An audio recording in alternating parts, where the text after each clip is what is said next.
So the high cost of living is just one reason more Canadians are choosing to live abroad. There's a spike in the number of people making a move. CTV's Kamal Karamali tells us which countries have the biggest Canadian expat populations and what challenges they face when they move.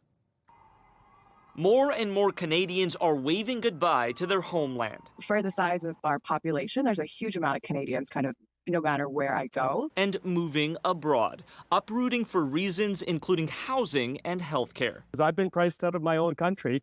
And on top of that, the waits for services, for example, especially medical services, is really, really pathetic. The latest data estimates around 4 million Canadians live abroad, roughly 11% of the country's population. That number a huge increase, a 36% jump from the number of Canadians who lived elsewhere in 1990.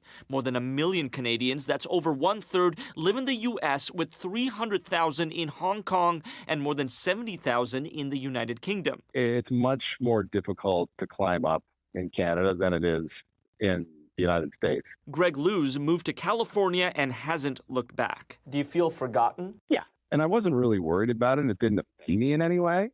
But again, there's no two-way connection. The report from McGill Institute for the Study of Canada says Canadians abroad have received little attention, from consular services to healthcare, taxation, and community building. The diaspora has been largely left to its own devices. Canadian posts overseas need to upgrade their services. They need to put more staff in there. But others argue the onus is on the individual. You would almost expect that expatriates should have some responsibility. They should be able to check the Ontario website for healthcare coverage, for example. Some experts now predicting the housing and health crises will continue to push Canadians to other countries if change doesn't happen soon.